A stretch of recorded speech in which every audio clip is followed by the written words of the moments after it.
সময়ের সাথে দেশের জ্বালানি তেলের চাহিদা বাড়লেও বাড়েনি চট্টগ্রামে অবস্থিত রাষ্ট্রায়ত্ত একমাত্র রিফাইনারির তেল পরিশোধন ক্ষমতা।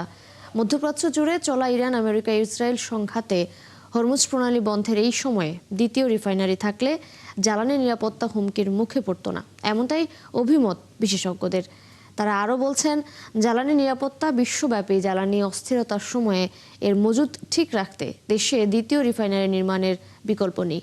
প্রণবেশ চক্রবর্তীর প্রতিবেদন। চট্টগ্রামের পতেঙ্গায় কর্ণফুলী নদীর অদূরে রাষ্ট্রায়ত্ত একমাত্র তেল পরিশোধনাগার ইস্টার্ন রিফাইনারি লিমিটেড প্রতিষ্ঠিত হয় 1968 সালে। তখন থেকেই প্রতিষ্ঠানটি সুনাম নিয়ে কাজ করছে। তবে প্রতিষ্ঠার 57 বছর পার হলেও এখানে তেল পরিশোধনে সক্ষমতা বাড়েনি।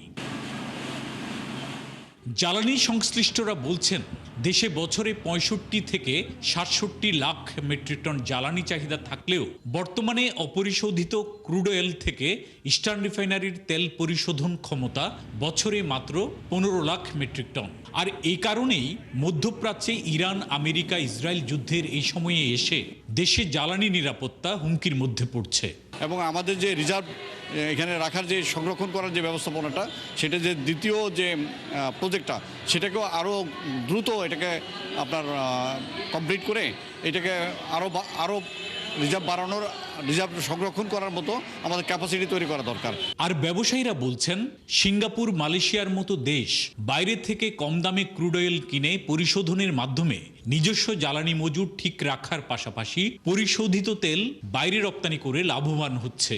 কিন্তু বাংলাদেশে আমদানি করা জ্বালানি তেলের বিপুল চাহিদা পূরণ করতে অর্থনীতির উপর চাপ তৈরি হচ্ছে।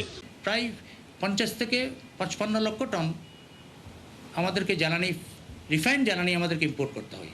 আর আপনি জানেন, রিফাইন এবং ক্রুড জ্বালানির মধ্যে একটা দামেরও একটা বিস্তর ফারাক আছে। তো সুতরাং আমরা মনে করছি, আমাদের যদি একটু করে যদি আমরা বাড়াতাম এই ক্যাপাসিটিটা, তাহলে পরে হয়তো আজকে আমাদের টোটাল যেই রিফাইন্ড ক্যাপাসিটি, সেটা কিন্তু আমাদের হয়ে যেত। আগামী দিনে জ্বালানি নিরাপত্তা নিশ্চিত ও দেশের অর্থনীতির প্রাণ প্রবাহ ঠিক রাখতে ইস্টার্ন রিফাইনারির দ্বিতীয় ইউনিট নির্মাণের উপর গুরুত্ব দিচ্ছেন বিশেষজ্ঞরা। টেন্ডার প্রক্রিয়া, ডিপিপি এগুলা করে বহুবার এটা একবার চূড়ান্ত হয়, একবার ফেরত আসে। 15 বছর ধরে আমরা এই কার্যক্রমটা দেখতে পাচ্ছি। এটা আমাদের একটা ব্যর্থতা সামগ্রিকভাবে। দেরিতে হলেও রিসেন্টলি বোধহয় একনেক একটা পাশ করেছে যে আমাদের সরকারের নিজস্ব ফান্ড দিয়ে সেকেন্ড রিফাইনারিটা করা হবে। তো এখানেও আমি বলবো যে এই জিনিসটা যাতে করা হয়, কারণ এখানে একটা উদ্যোগ নিলে তার কম্পিটেন্ট আর অন্য পার্টিগুলো আবার সক্রিয় হয়ে যায় এটাকে আবার ধামাচাপা দেওয়ার জন্য। এই চক্রটাই আমাদেরকে স্বনির্ভর হতে দিচ্ছে না জ্বালানি সেক্টরে। বাংলাদেশ পেট্রোলিয়াম কর্পোরেশনের মাধ্যমে আমদানি করা ক্রুড অয়েল বা অপরিশোধিত তেল পরিশোধন করে ইস্টার্ন রিফাইনারিতে বিভিন্ন ধরনের জ্বালানি সহ তৈরি হয় 16 রকমের পেট্রোলিয়াম পণ্য।